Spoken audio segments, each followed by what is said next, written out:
कल से ही नहीं ज्वाइन कर पा रहे। पहले की हम शुरू करें, कुछ क्वेश्चन आपसे पूछ लेते हैं। भारतवर्ष का सर्वप्रथम किसान आंदोलन कौन सा था? चंपारण, बारदोली, बेंगू, बिचौलिया। 10 क्वेश्चन पूछेंगे, फिर आगे बढ़ेंगे।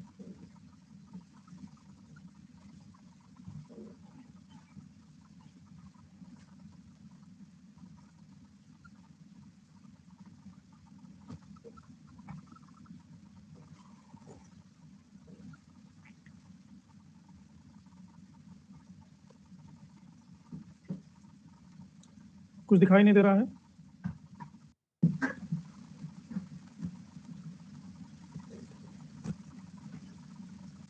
बिचौलिया। पिछले वर्गों का उत्थान किसका मुख्य कार्यक्रम था? प्रार्थना, सत्यशोधक, कार्य समाज, रामकृष्ण मिशन।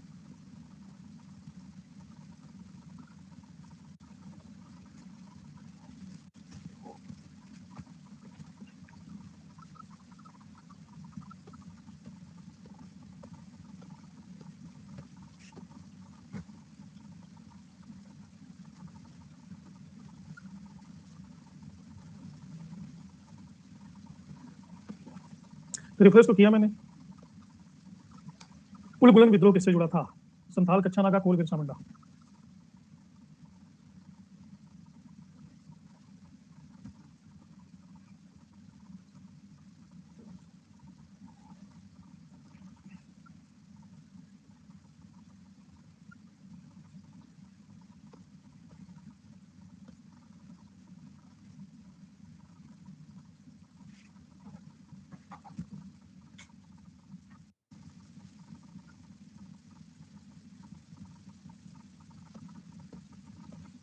कर दिया रिफ्रेश। मुंगेर के बरहिया ताल विरोध का उद्देश्य क्या था? बकास्त भूमि की वापसी की मांग, मुस्लिम किसानों का शोषण बंद हो, जमींदारी प्रथा की समाप्ति, वर्ग युद्ध की शुरुआत करना।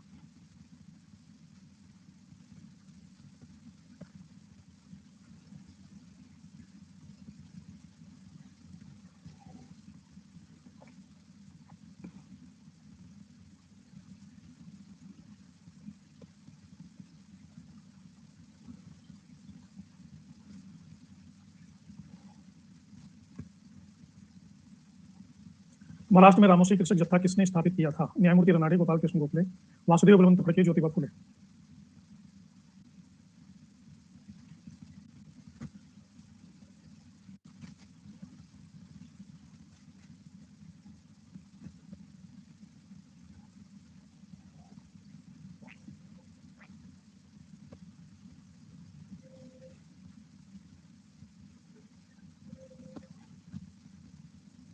उन्नीसवीं शताब्दी के दौरान होने वाले भाभी आंदोलन का मुख्य केंद्र क्या था? लाहौर, पटना, अमृतसर, छोटा पूना।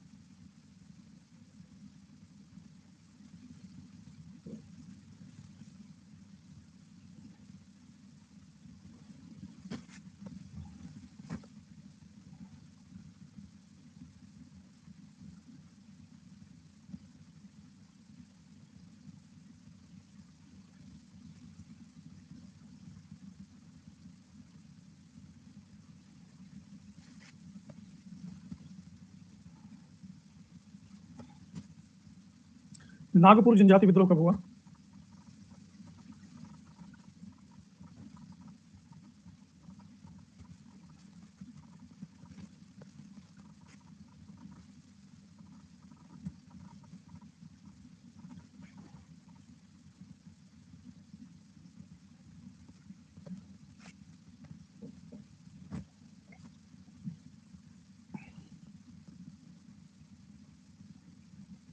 संबलपुर में एक बड़े विरोधी विद्रोह का नेता निम्नलिखित में से कौन था?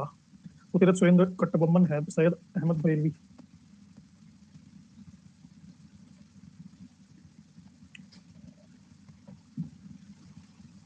1 अक्टूबर से हम शुरू कर रहे हैं एक महान श्रृंखला आपके JRF UGC NTA net history exam के लिए, रात 9 बजे से 10:30 बजे तक। उसमें बहुत ही महत्वपूर्ण प्रश्नों को डिस्कस किया जाएगा, बिल्कुल नए प्रश्न जो यूजीसी नेट में आ सकते हैं।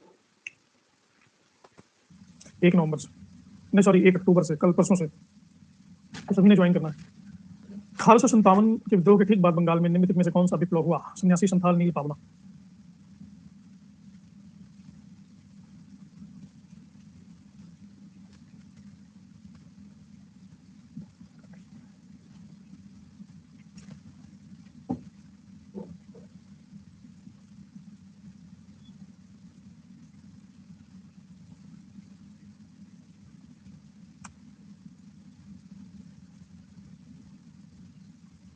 अवध के एक आंदोलन का उद्देश्य क्या था? सरकार को लगान देना बंद करना, जमींदारों से अधिकारों की रक्षा करना, सत्याग्रह की समाप्ति, लगान का नगद में परिवर्तन।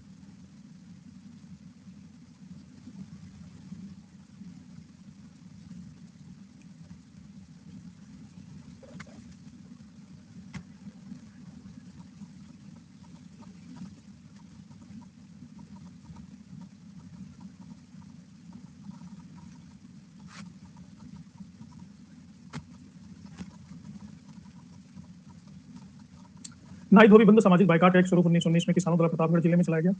साधुओं द्वारा चलाया गया आंदोलन जिसमें निम्न जाति के लोगों का उद्धार हो सके। जमींदारों द्वारा गांव की निम्न जातियों के विरुद्ध उठाया गया कदम। निम्न जातियों द्वारा ठेकेदारों के विरुद्ध उठाया गया आंदोलन।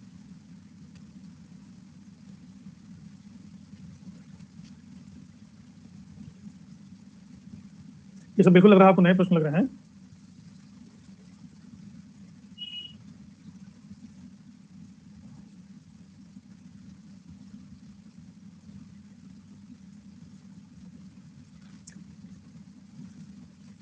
कम्युनिस्ट इंटरनेशनल का सदस्य बनने वाला पहला भारतीय कौन है? एमएन रॉय, मुजफ्फर अहमद, एस कोई नहीं।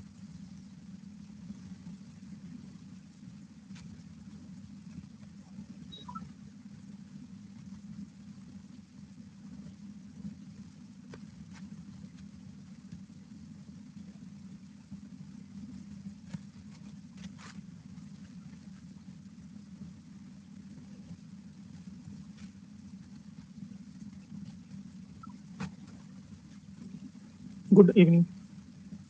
मानव बलि प्रथा का देश निषेध करने के कारण अंग्रेजों के विरुद्ध विद्रोह करने वाली जनजाति का नाम क्या था? Cookie, खोंद, Oraon, नाइकता।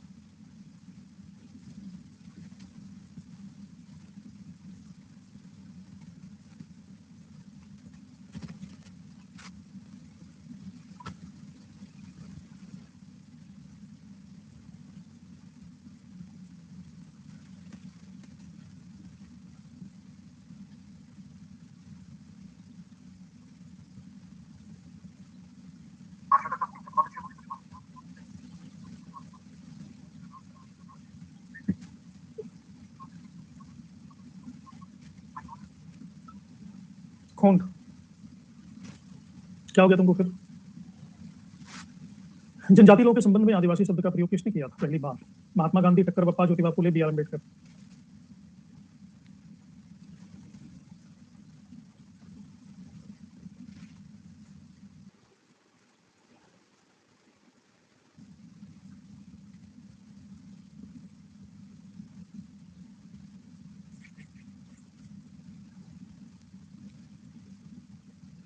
Hello Payal, welcome in your first class. कब लिया सब्सक्रिप्शन आपने? किसने 1873 में सत्य शोधक समाज की स्थापना की थी? तो सभी जानते हैं। ये तो 100% क्वेश्चन, 100% वाला क्वेश्चन। गोपाल कृष्ण गोखले, ज्योतिबा फुले, शिवनाथ शास्त्री, उपरोक्त में से कोई नहीं।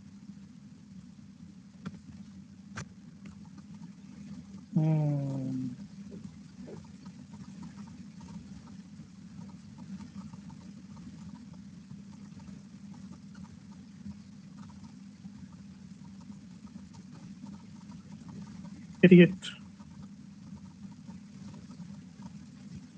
ओ पवित्र, तुम भी नहीं हो? वेरी गुड, तुम्हारा भी स्वागत है। तो इन प्रश्नों को इसमें कुछ आसान भी थे, कुछ कठिन थे, तो इन जो आज का चैप्टर हम पढ़ने के बाद इन प्रश्नों को बड़ी बेहतरीन ढंग से सॉल्व करने में समर्थ हो जाएंगे। लोअर क्लास मूवमेंट से शुरू करेंगे और फिर नाना प्रकार के आंदोलनों को पढ़ते हुए उनके प्रति जो भी ज्ञान है वो हासिल करते हुए हम आगे बढ़ते हैं। तो I would like to explain through this rather reading the PPT and lines। Bharat की गर्दन झुकी हुई है, कोई बात नहीं।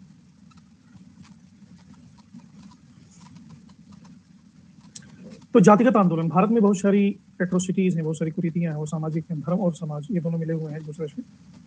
जैसे आपको पता है वर्ण व्यवस्था है, वर्ण व्यवस्था थोड़ी सी प्रदलित हुई तो ये जाति व्यवस्था बन गई।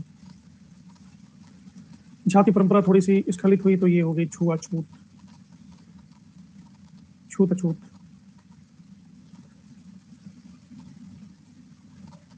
इसके बाद इसका सबसे बीभत्स रूप हमारे सामने आता है अंत्यज के रूप में, जिनको जाति और पूरी की पूरी सिस्टम से बहिष्कृत कर दिया गया, जैसे सिटीजनशिप ही नहीं थी। आश्चर्य की बात है कि इसको धर्म के आधार पर किया जाता था। धर्म के आधार पर करने का मतलब है कि इसका कोई विरोध भी नहीं कर सकता था, क्योंकि धर्म एक ऐसी चीज है जिसका विरोध करना पाप माना जाता है। अंत्यज यानी जिनका जो बिल्कुल अंत में रहते हैं, अंत में पैदा हुए, जो जाति बहिष्कृत थे, गांव के बाहर रहते थे, चांडाल, डोम, इस तरह के लोग। और ये भारतीय समाज में रचा बसा है। इन सभी का अंतिम परिणाम होता था आर्थिक शोषण। जो शूद्र होते थे उनका आर्थिक शोषण किया जाता था। जीवन के लिए आवश्यक जो अधिकार थे वो भी नहीं दिया गया उनको। जब भारत में अंग्रेज आए तो अंग्रेजों को बड़ा आश्चर्य हुआ और अंग्रेजों ने पहली बार इन चीजों का विरोध करना शुरू किया। अपने स्वार्थ के बल पे ही किया होगा। अब उनको शूद्र ब्राह्मण क्षत्रिय से मतलब नहीं था, वो सबको नौकरी देते थे। तो पहली बार एक जन चेतना जागृत हुई लोअर क्लास में कि हम भी किसी लायक। और उनको लगा कि समाज में ऐसी कोई व्यवस्था है जहाँ पे इस प्रकार का भेदभाव, ऊंच नीच, छुआछूत, जाति व्यवस्था नहीं है। अभी तक उनको पता ही नहीं था, अंग्रेजों को आने के बाद पता चला। धीरे धीरे अंग्रेजों को भी पता चला और अंग्रेजों ने कहा कि अरे ये तो हमारी पॉलिसी के बड़े निकट है। और हमारी पॉलिसी क्या थी? अंग्रेजों की पॉलिसी क्या थी? Divide and rule. उन्होंने सोचा कि इसका तो हम उपयोग कर सकते हैं डिवाइड एंड रूल की तरफ। तो ये जो सारी चीजें हैं ना एक साथ, इनको मिला जुला के इनको एक नाम दिया जाता है ब्राह्मणिज्म, ब्राह्मणवाद। ब्राह्मणवाद इसलिए क्योंकि इस सिस्टम से लाभान्वित सिर्फ एक वर्ग था, वो था ब्राह्मण। और इनके अधिकारों को रक्षा करने वाला वर्ग था क्षत्रिय। तो पूरे भारत में एक नई चेतना का संचार हुआ और सबसे पहले छोटी जाति के आत्मसम्मान को आंदोलन बनाने का काम किया, ब्राह्मणवादी व्यवस्था से मुक्त कराने का काम किया। महाराष्ट्र में पैदा हुए थे ज्योतिबा फुले।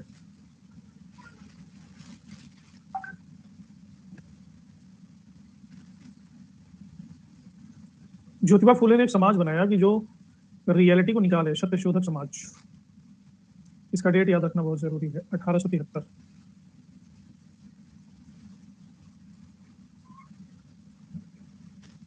सत्य की खोज करने वाला समाज। ये सत्य क्या है? बंबई में, महाराष्ट्र में इसका ऑफिस खोला। ये खुद भी माली जाति के थे और कई लोगों से प्रभावित थे। Shivaji, George Washington, Thomas pen ने किताब लिखी है राइट्स ऑफ द मैन। इंसान के राइट्स क्या क्या है, इसके ज्योतिबा फुले नियमित पाठक थे। वासुदेव बलवंत फड़के से प्रभावित थे। इन्होंने शोध किया तो पता चला कि पृथ्वी जाति में न जागृति है, न आत्मविश्वास, न शिक्षा है, न धन है, न सम्मान, कुछ भी नहीं। तो ग्रास रूट लेवल से शुरू करना पड़ेगा। और 1851 में पूना में छोटी जाति की लड़कियों के लिए स्कूल खोला, कन्या विद्यालय।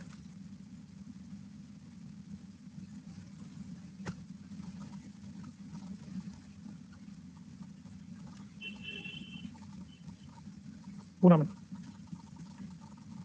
आगे चल करके इन्होंने 1872 में किताब लिखी। उस किताब का नाम था गुलामगिरी।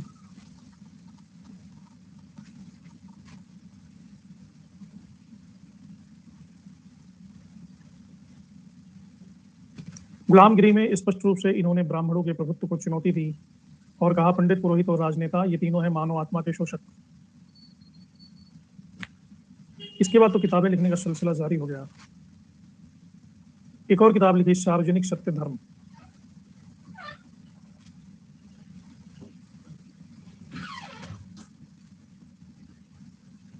एक और किताब लिखी, तृतीय रत्न। एक और किताब का नाम है इशारा। शिवाजी की जीवनी।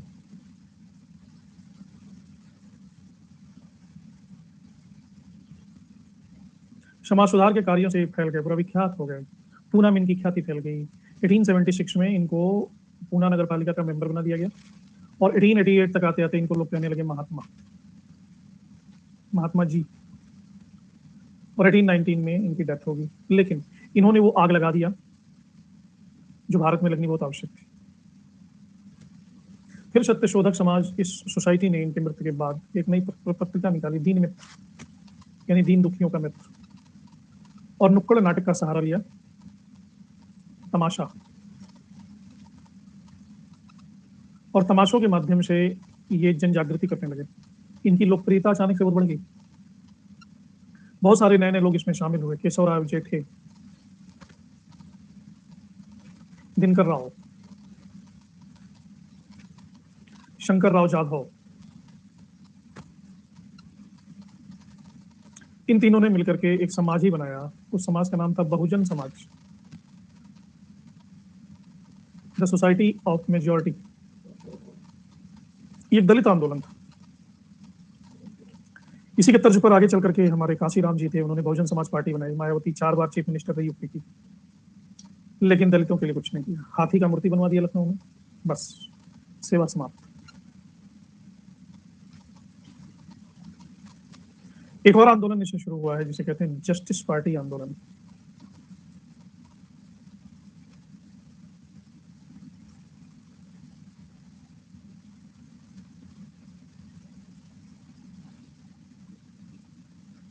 उन्नीस सौ 16 में CN मुदलियर,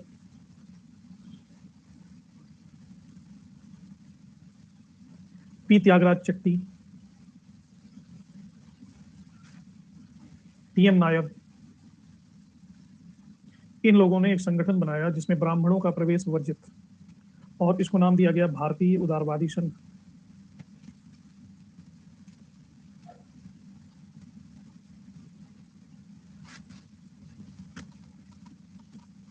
यही बन गई जस्टिस पार्टी। इस जस्टिस पार्टी के अध्यक्ष चुने गए पेरियार 1937 में। EV रामास्वामी नायंकर को कहते थे पेरियार। छुआछूत के खिलाफ ब्राह्मण विरोध, और इसी ने जस्टिस नाम का एक न्यूज़पेपर भी निकाला। पेरियार इसके प्रणेता भी थे। पेरियार आगे चलकर गांधी के साथ भी कनेक्ट हुए और असहयोग आंदोलन में पेरियार ने हिस्सा भी लिया था।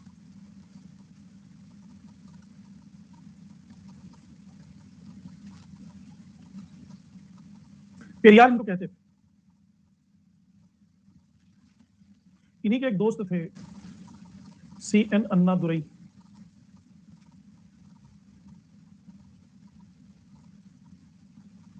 इन्होंने द्रविड़ आंदोलन को शुरू किया। द्रविड़ आंदोलन।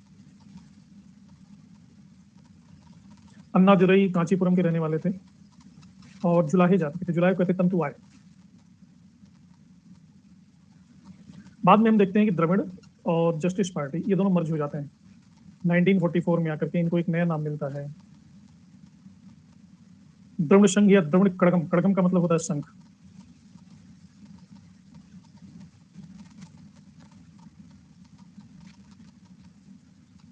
उन्नीस में इस दल का बंटवारा हो गया और अन्नादुरई ने अपनी पार्टी का नाम रख लिया द्रविड़ मुन्नेत्र कड़गम।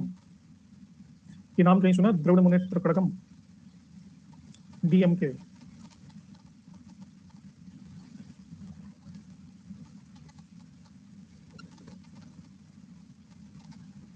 अभी भी ये पॉलिटिकल पार्टी है। 1962 में अन्नादुरई राज्यसभा के लिए चुन लिए गए और 1967 में अन्नादुरई तमिलनाडु के मुख्यमंत्री बन गए।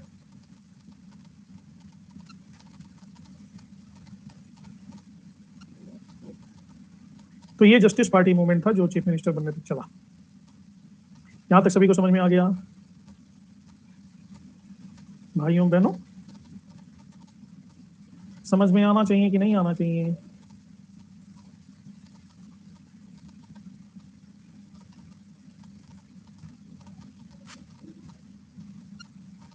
सभी जगह जब आंदोलन की बहार चल रही थी तो केरल कैसे आंदोलन से अछूता रहता?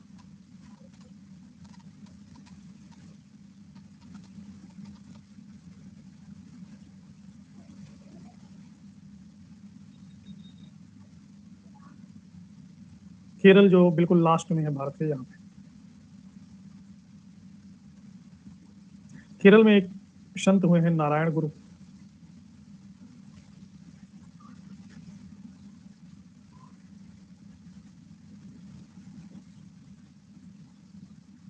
एटीन 88 में नारायण गुरु द्वारा ये आंदोलन शुरू किया गया। ये एक जाति से बिलोंग करते थे जिनको कहते थे एझवा, इसलिए इस आंदोलन को कहते हैं एझवा आंदोलन।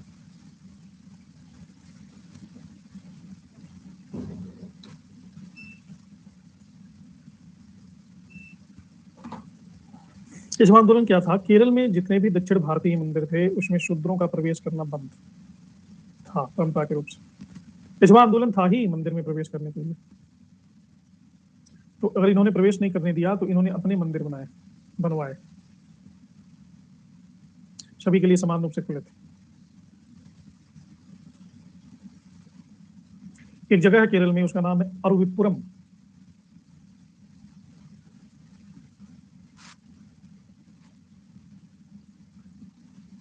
इसमें अरुविपुरम में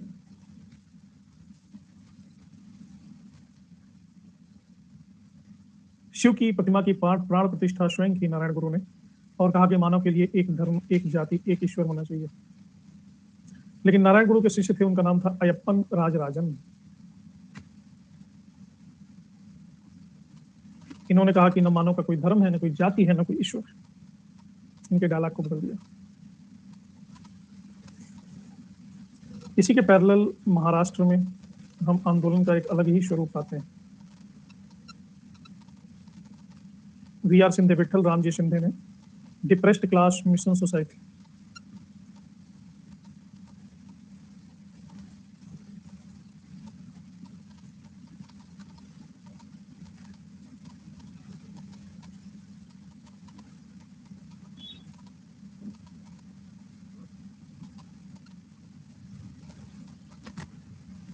की स्थापना की। इसका भी उद्देश्य था दलित जाति अपने अधिकार के प्रति जागे, और इसके प्रथम अध्यक्ष बने एन.जी. चंद्रावरकर।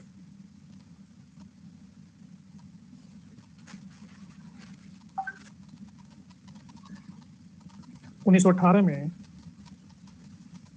पहली बार इन्हीं के प्रयासों से अखिल भारतीय दलित वर्ग सम्मेलन का आयोजन किया गया।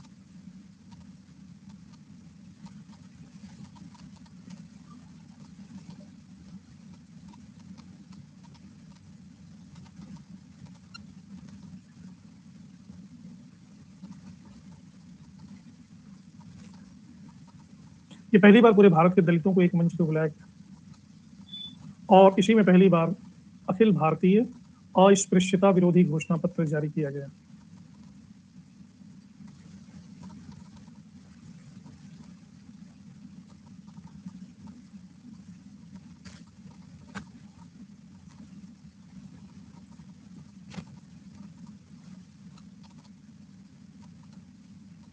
तो ये था depressed class mission society. Kerala में इसके अलावा एक और आंदोलन चलता है, इसे कहते हैं वाइकोम।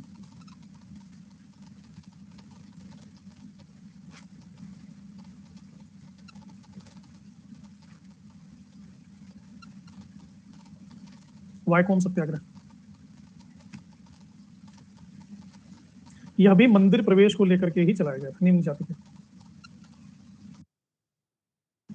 जैसे एजवा एक जाति थी, एक जाति पुलैया भी थी, तो इनके मंदिर प्रवेश को रोका जाता था सवर्णों के द्वारा। तो इसके खिलाफ नारायण गुरु ने तो एजवा आंदोलन के अंतर्गत आवाज उठाई ही थी। त्रावणकोर रियासत वाइकोम में भी यह सत्याग्रह शुरू हो गया, और नारायण गुरु का प्रभाव यहां भी फैल गया।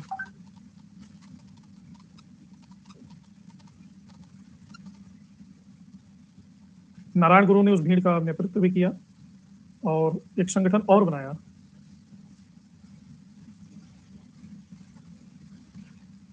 श्री नारायण धर्म परिपालन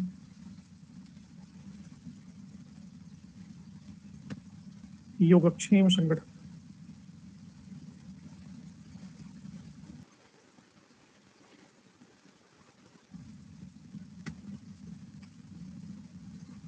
इसमें सारे दलित वो इकट्ठे थे जो मंदिर में प्रवेश करना चाहते थे। अच्छा, ये कल DU PhD में आया था, नारायण धर्म परिपालन योगक्षेम संगठन।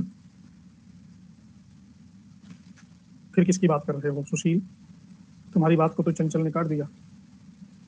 वाइकोम आया था। तो ये केरल में ये आंदोलन इतना मुफीद, इतना प्रचलित हो गया कि इसको कांग्रेस पार्टी ने सहयोग कर दिया, सपोर्ट कर दिया।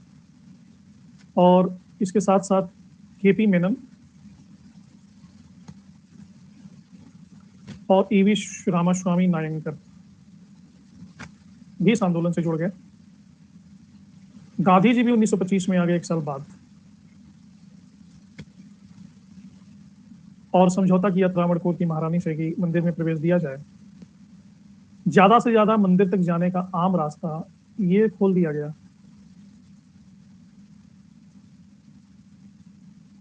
लेकिन मंदिर में प्रवेश करने का मार्ग नहीं दिया गया। तो ये आंदोलन एक तरह से सफल नहीं हो पाया, विफल हो गया।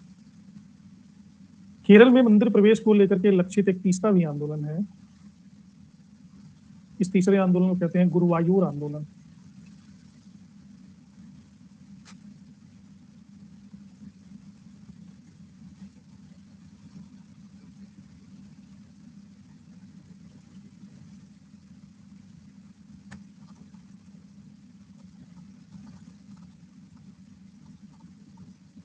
ये गुरुवायूर आंदोलन कांग्रेस कमेटी ने ही शुरू किया था नवंबर में, और इसके संचालक थे के केलप्पन 1931 में।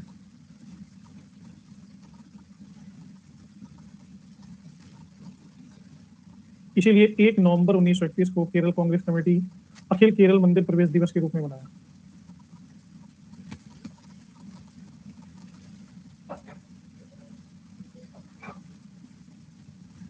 गांधी जी भी इस आंदोलन से जुड़े हुए थे। 1936 में त्रावणकोर के महाराज से एक समझौता हुआ और सारे मंदिरों को खोल दिया गया। तो ये भीमराव अंबेडकर के पहले और ज्योतिबा फुले के बाद कुछ आंदोलन थे।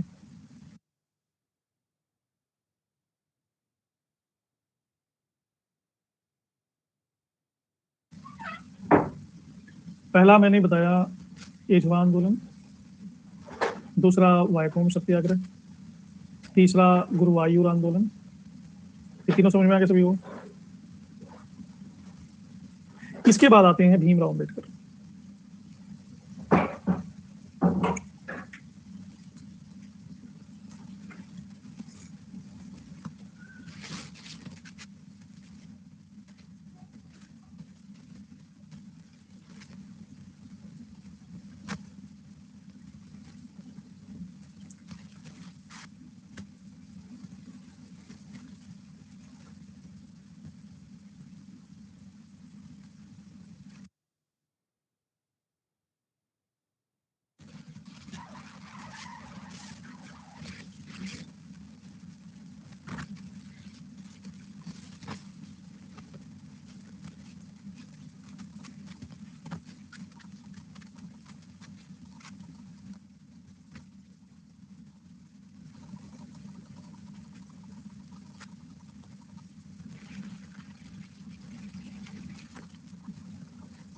ये है भीमराव अंबेडकर।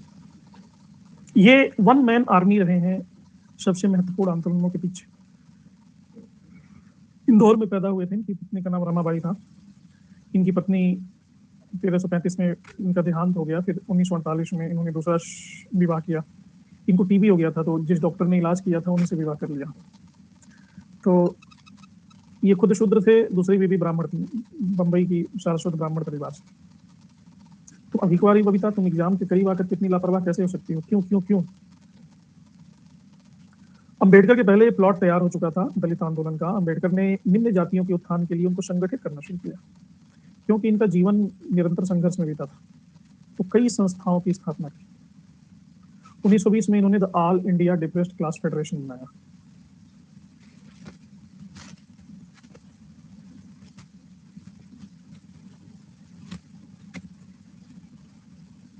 अच्छा,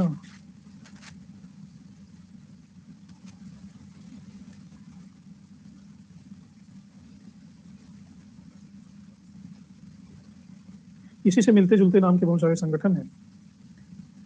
इसके बाद बंबई में 1924 में इन्होंने एक दूसरी संस्था बनाई जिसे कहते हैं बहिष्कृत हितकारी सभा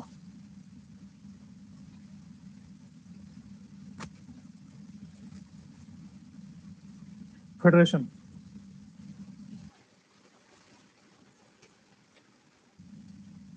इसके बाद एक आंदोलन इन्होंने चलाया, महार आंदोलन।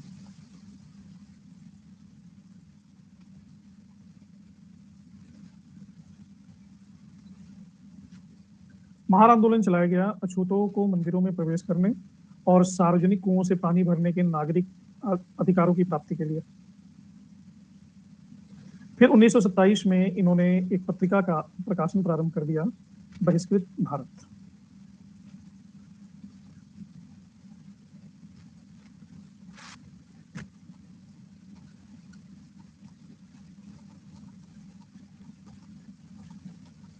यह पत्रिका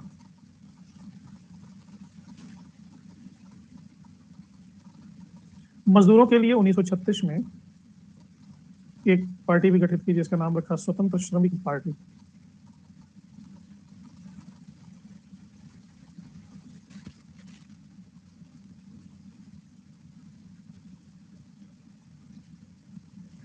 उन्नीस सौ 30 में, इसके पहले ही इन्होंने राष्ट्रीय राजनीति में प्रवेश किया और अछूतों के लिए अंग्रेजों से कहा कि भाई अछूतों के लिए अलग से इलेक्टोरेट बनाओ, जैसे आपने मुसलमानों के लिए बनाया है वैसे ही, क्योंकि हिंदू धर्म में अछूतों को न्याय मिलने से रहा। गोलमेज सम्मेलन तीनों गए ये और दलितों की आवाज को बुलंद किया। इनके ही प्रयासों से 16 अगस्त 1932 को ब्रिटेन के प्रधानमंत्री थे रैमजे मैकडोनाल्ड, उन्होंने कम्युनल अवार्ड की घोषणा की।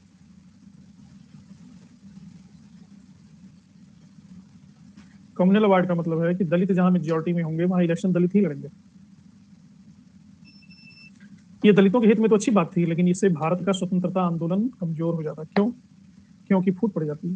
जैसे हिंदू मुसलमानों में फूट पड़ गई थी 1909 के अधिनियम से, हिंदू मुसलमान सिखों में फूट पड़ गई थी 1919 के अधिनियम से, तो 1932 के अधिनियम से हिंदू और दलित दोनों में फूट पड़ जाती है। गांधी जी ने इसको मानने से इंकार कर दिया। गांधी जी जेल में बंद थे, जेल में ही आमरण अनशन पे बैठे, कहे सरकार को वापस लेना होगा नहीं तो मैं मर जाऊंगा। अंबेडकर पर दबाव पड़ने लगा। भारत में बहुत सारे नेता थे, मदन मोहन मालवीय, जवाहरलाल नेहरू, भीमराव, वो सरदार वल्लभ भाई पटेल, उन्होंने कहा कि गांधी जी शहीद हो जाएंगे, उनका बीपी लो हो गया है, शुगर लो हो गया है, नब्ज खत्म हो रही है और सारा का सारा पाप आएगा आपके ऊपर। यहाँ पे अंबेडकर ने विशाल हृदय का परिचय दिया। विशाल हृदय, जीवन भर जिसके लिए लड़ते रहे। चाहते तो इग्नोर कर सकते थे, मरते हो तो मरे, मैंने थोड़ी ना उनको भूखा मारना है, मैंने कहा आमरण अनशन पे बैठता हूँ। लेकिन यहाँ अंबेडकर एक अच्छे मनुष्य के रूप में सामने आते, इंसान के रूप में, जो सिर्फ किताबें पढ़ के नहीं ऊंची ऊंची बातें करता है, जिसके अंदर संवेदना भी। और उन्होंने गांधी से समझौता किया 24 सितंबर 1932 को, पूना समझौता। ये काम कोई नहीं करता।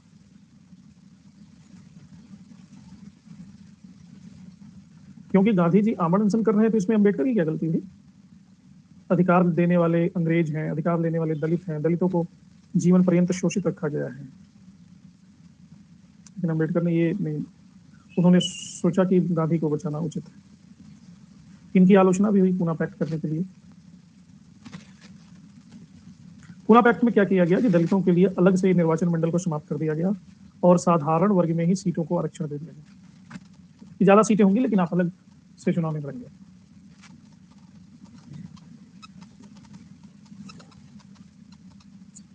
1942 में, इसके 10 साल बाद, इन्होंने एक संगठन बनाया, अनुसूचित जाति।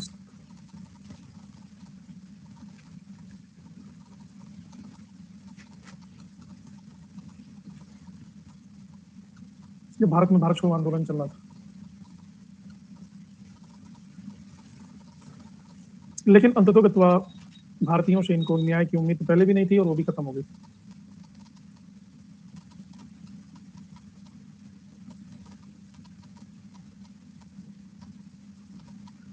हाँ, आरक्षण की व्यवस्था चलो ठीक है, राजनीति तो हर जगह है, कहाँ नहीं राजनीति है, लेकिन एक दृष्टि से देखा जाए तो आरक्षण उचित भी है और एक दृष्टि से देखा जाए तो आरक्षण अनुचित। कोई भी चीज पूरी तरह से प्लस या पूरी तरह से माइनस नहीं होती, तो दोनों के बीच में कहीं होती है। ऐसा क्यों होता है? क्योंकि जीवन ऐसा ही। आपके शरीर में खाना खाने के बाद 160 से ज्यादा ग्लूकोज हो जाए तो आप शुगर हो गया, और आपके शरीर में अगर 50 से कम शुगर हो गया, मतलब ग्लूकोज हो गया, कम चला गया, तो भी शुगर। बीपी 120 से ज्यादा है तो blood pressure, high blood pressure है, 80 से कम है तो लो ब्लड प्रेशर। इसी तरह से अच्छाई और बुराई एब्सोल्यूट नहीं होती है, संतुलन की बात होती है, संतुलित है कि नहीं। जीवन का सत्य संतुलन में। अब आरक्षण व्यवस्था बुरी बात है किसके लिए? जो दलित सवर्ण है उनके लिए, जिनके पास पैसा नहीं है लेकिन वो सवर्ण है, लेकिन ऐसे लोग 100 में 1% है। आरक्षण व्यवस्था अच्छी बात है किनके लिए?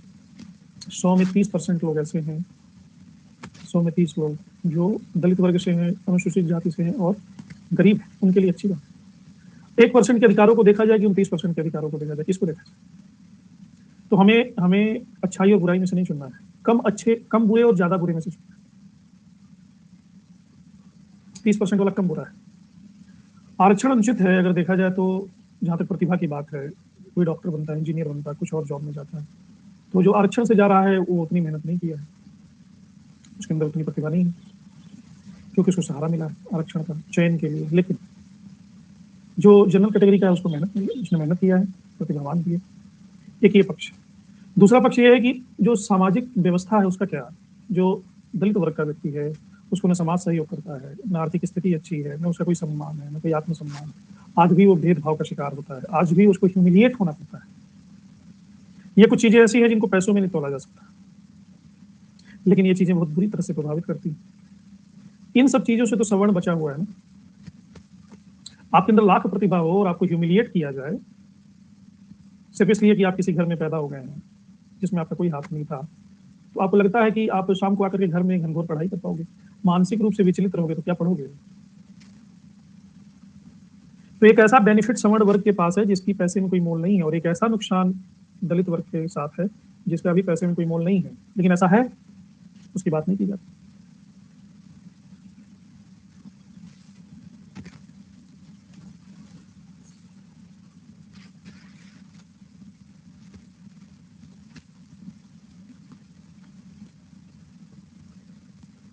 नहीं, ऐसा नहीं है। आरक्षण व्यवस्था से बहुत सारे दलितों को मुख्य धारा से जोड़ा भी गया है।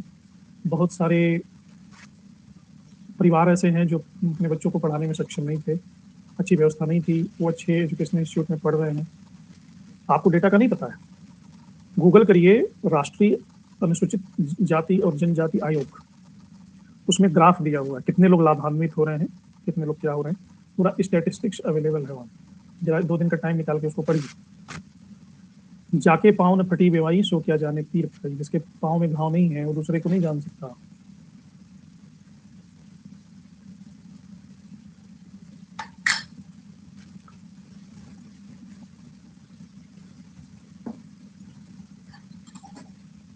चलिए, हमारा विषय यहाँ आरक्षण नहीं था।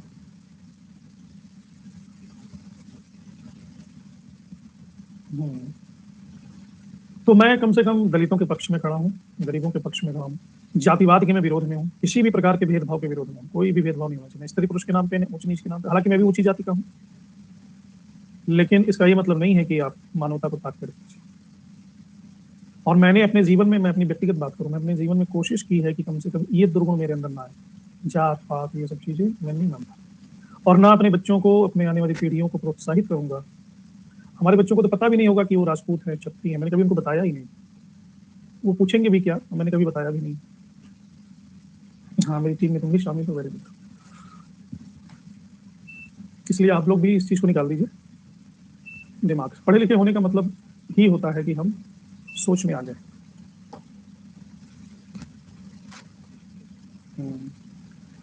1942 में अनुसूचित जाति संघ का निर्माण किया, लेकिन हिंदू धर्म में इनको कुछ फायदा खास हुआ नहीं। 1950 में इन्होंने हिंदू धर्म को छोड़ दिया और बुद्धिज्म को अडॉप्ट कर लिया। जो नए लोग कौन आए थे मेरी क्लास में? 2 लोग, पार्वती और एक और कौन थे? हाँ, पवित्रा और पायल। पायल नहीं लग रहा। आप लोग को समझ में आ रहा है क्लास? गुड, नहीं पायल है। अंग्रेजों ने चलो कम से कम ये जरूर किया कि इनको संविधान सभा का सदस्य बनाया गया। कानून के बहुत बड़े जानकार थे अम्बेडकर, और इन्होंने संविधान में एक बहुत ही इंपॉर्टेंट कंट्रीब्यूशन दिया। संविधान को ड्राफ्ट किया, फाइनल ड्राफ्टिंग इन्हीं का है, और हिंदू कोड बिल पास करवाया।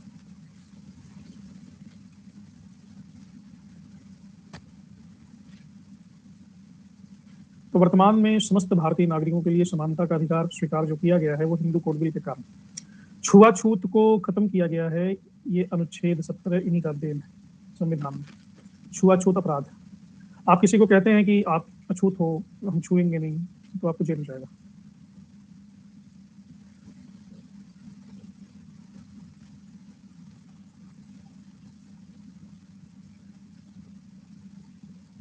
वाह पूजा, वाह, दैट्स वेरी गुड। तभी तो तुम्हारा नाम पूजा है। तो ये तो अंबेडकर की बात हुई। इस तक हो गया, रुको रिफ्रेश करो।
अच्छा प्रिया, तुम मेरी परीक्षा ले रही थी।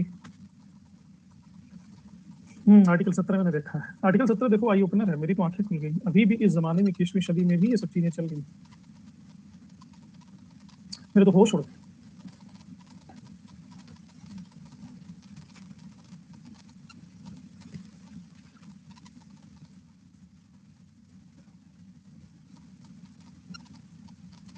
ये आयुष्मान खुराना की है ना। महात्मा गांधी ने भी दलित के उद्धार के लिए बड़ा ही काम किया, क्योंकि गांधी जी भी इस पीड़ा से परिचित थे। और 1917 में अखिल भारतीय कांग्रेस में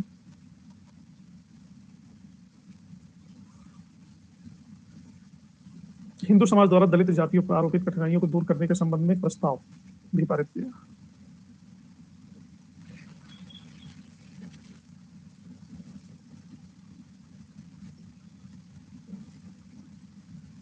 अच्छा अनमोल, तुम तो ऐसे कह रही है जैसे तुम सब जानती हो।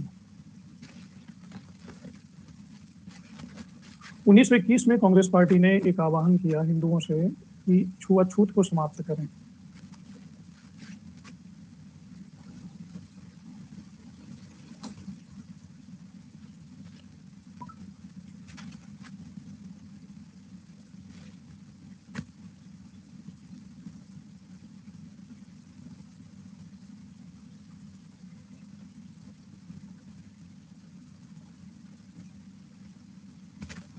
हिंदू कोड बिल बताया नहीं।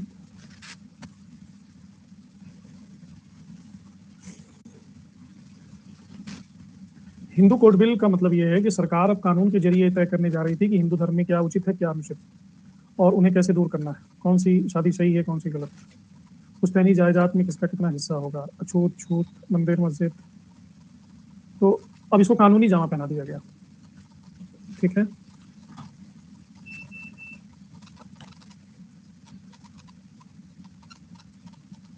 अनमोल को भूगोल की यात्रा पे भेज दिया जाए। कुछ नहीं खत्म हुआ है। आपको पता है कि कॉलेजेस में इंटरव्यू पैनल को पता चल जाता है कि ये 80 कैटेगरी का है, तो उनको वो कम नंबर दे देते। ऐसा मैंने अनुभव किया है, ताकि ये ना आ जाए। क्योंकि SC ST रहेगा तो आप उसको बोल भी नहीं सकते, डांट भी नहीं सकते, वो तो केस कर देगा।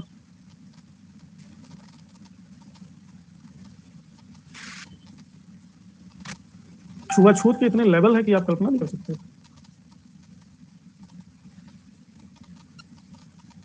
खैर 1922 में गांधी जी ने कमेटी बनाई जिसका उद्देश्य था कि देश के सभी अछूतों के लिए एक व्यवहारिक योजना बनाना। वेरी गुड, तुमने तो मिसाल कायम कर दिया अंतरजातीय विवाह करके। मैं भी चंदेल राजपूत हूँ, मेरी बीबी बिशेन राजपूत। तो चलो, हमने भी थोड़ा सा मिसाल कायम किया है डेसिमल में।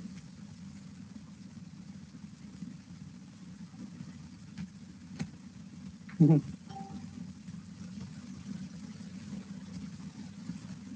1921 में कांग्रेस के कराची अधिवेशन में मूल अधिकारों के नियम को पारित किया गया।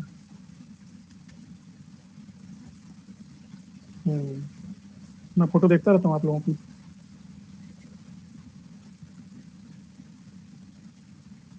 फेसबुक पर। लेकिन अपने हस्बैंड से भी बोलो थोड़ा भी मुस्कुरा के फोटो खिंचाया करें। सिर्फ तुम ही मुस्कुराती है, वो तो गंभीर बने रहता है। कभी कभी तो ऐसी फीलिंग आती है कि उनको जबरदस्ती पकड़ के लाई।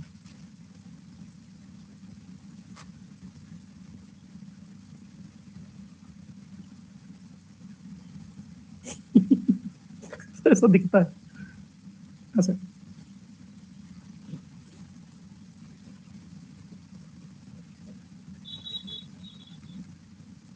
1932 में।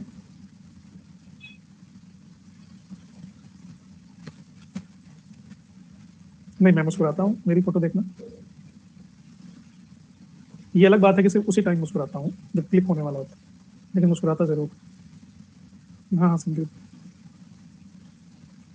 क्योंकि दुनिया को क्यों बताना कि अपनी क्या हालत है। रहीमन निजमन की व्यथा मन ही में राखो गोए, सुन इखलई है लोग सब बात न लई है कोई बांटेगा नहीं।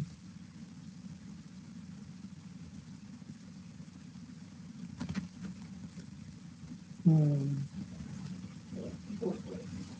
नहीं, सीरियस का मतलब अनरोमांटिक नहीं होता है। रोमांटिक और अनरोमांटिक ये तो अंदर की बात है, उसको मुस्कुराने से नहीं जोड़ा जा सकता।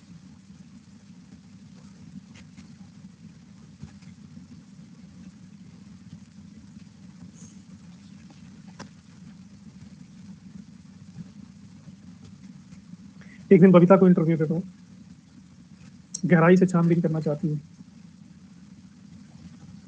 1932 में महात्मा गांधी ने छोटी जातियों की उन्नति करने के लिए उनका नाम रख दिया हरिजन।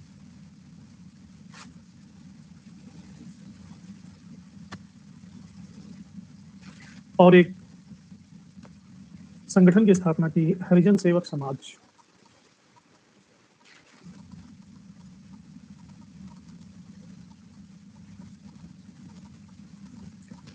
इसके संस्थापक बनाया इन्होंने घनश्याम दास बिरला को।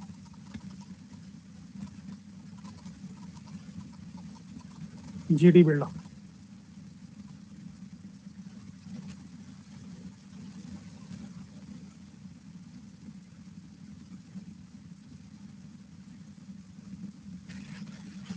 हाँ, वकील है ना, वकील। वकीलों को ज्यादा मुस्कुराने की इजाजत भी नहीं होती है, केस लड़ना होता है। सारा टाइम अपराधियों को ही डील करना है। आज का यूट्यूब पर क्लास किसी को नहीं मिला है जी। पीडीएफ मुझे टाइम ही नहीं मिल रहा है, मैं पीडीएफ भेजूं। मैं whenever I will get the time I will send you.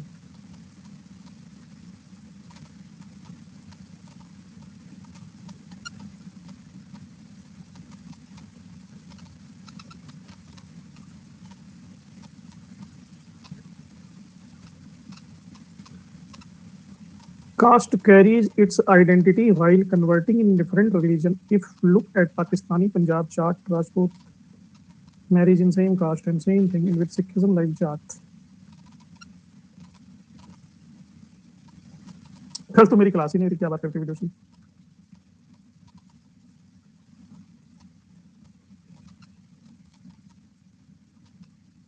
No, this is all about the convenience. If two caste marries with each other, then the you know the their social setup is different. Their social setup is different, and this is very difficult for the female, for the women, to be merged in that unknown different social system. If Hindu marry Muslim, so it is easier for gents to be part of that society, but it is always tough for ladies because the equation of ladies is quite different. Indoor equation is quite different. Outdoor equation can be handled easily because there is no intimacy among the people outdoor. There are some sort of professional relationship, but indoor relation is very difficult. So if the lady goes in different social setup, then there are multiple people of different mentality and deals with different intentions with that lady, and there are many chances to be humiliated. So this is something different, something very complicated and complex. If you are living in nuclear family, then it's okay. If you are living in, a combined family, then it's very difficult to handle the situation. अच्छा, हिंदी में बोलूं? अंग्रेजी पूछा तो अंग्रेजी में बोला। छोड़ो क्या बोलना। जीडी बिरला को बना दिया इन्होंने हरिजन सेवक समाज का अध्यक्ष, संस्थापक अध्यक्ष। और इन्होंने ही 1932 में सेम ईयर में all India depressed class association की स्थापना की। इनका था all India depressed class federation. और 12 साल बाद इन्होंने बनाया all India depressed class association. ये दोनों अलग अलग चीज है, इससे कंफ्यूज नहीं होना है।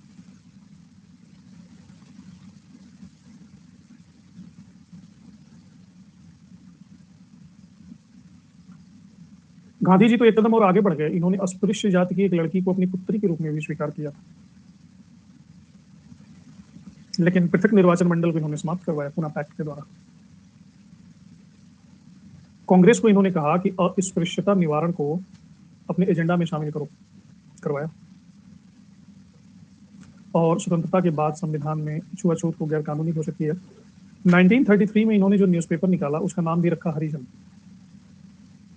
भगवान का आदमी। इस तरह से इन्होंने निम्न जातियों के उद्धार के लिए अपना सारा जीवन लगा दिया। भाई गांधी जी के कॉन्टेक्स्ट में बात हो रही है तो गांधी जी की ही तो बात करेंगे, सब कैसे बता दें उसी में, कैसी बात करते हो अपनी।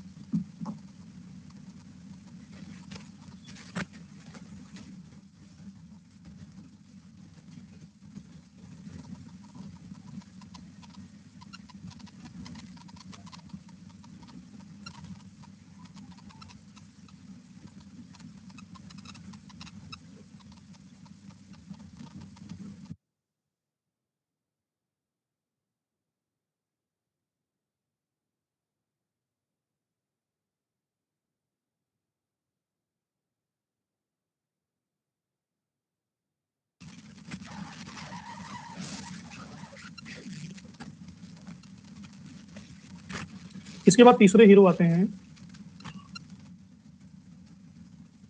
अम्बेडकर हो गए, गांधी हो गए, ज्योतिबा फुले हो गए। तीसरे आते हैं पेरियार। ये अम्बेडकर के साथ दोनों हंस रहे हैं।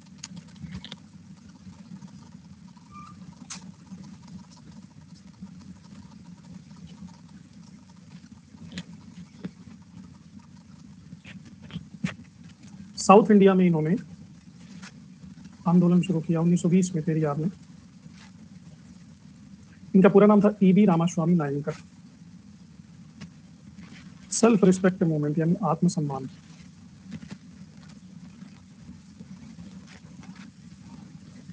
आंदोलन उन्होंने शुरू किया। इसका भी वही उद्देश्य था जो बाकी आंदोलनों का था, ब्राह्मणवादी व्यवस्था का विरोध और दलितों को अधिकार दिलवाना। पुरोहितों की अनिवार्यता को इन्होंने अनावश्यक बता करके उसका बहिष्कार करना शुरू कर दिया। इन्होंने मनुस्मृति को जिंदा जला दिया, हालांकि बाद में पता चला कि वो जिंदा थी ही नहीं, लेकिन जलाया। और तमिल लैंग्वेज में इन्होंने किताब लिखी सच्ची रामायण। सच्ची रामायण में इन्होंने रावण को हीरो बना दिया है और राम को विलन। और इनकी बात पढ़ने से लगता है ये सही बोल रहे हैं। इन्होंने लॉजिक दिया है कि असली हीरो रावण था, रावण बेचारा मारा गया अपने भाई के धोखे के कारण और उसको विलन बना दिया गया। क्योंकि रावण ने कहानी शुरू ही नहीं की थी, कहानी तो शुरू की थी लक्ष्मण ने। सुपर्णखा का नाक काट लिया। क्यों काटा? कोई आपको दुर्व्यवहार करेगा तो आप नाक काट लोगे किसी की। इतिहास में तो उदाहरण ही नहीं मिलता कि नाक कान काट लिया जाए। उसके बाद सुपर्णखा चश्मा कभी पहन ही नहीं पाई। नाक काट रहेगा नहीं, चश्मा पहनेगी कैसे? तो ऑटोमेटिकली अंधी होगी। ये जो आघात था कौन सहेगा? तो रावण भी नहीं सहा। और बताते हैं रावण इतना सच्चरित्र था कि सीता जी को उसने स्पर्श भी नहीं किया, वो अपने पास रखा रहा बढ़िया से जहाँ रहना चाहती थी, और उसको पूरी व्यवस्था की थी इसने। और ये भी बताते हैं कि रावण इतना दुष्ट था तो रावण को मौत के बाद लक्ष्मण को क्यों भेजा, जाके उनसे उपदेश ले लो। कोई दुष्ट व्यक्ति से उपदेश लेता है? किस तरह की लॉजिक है इनके।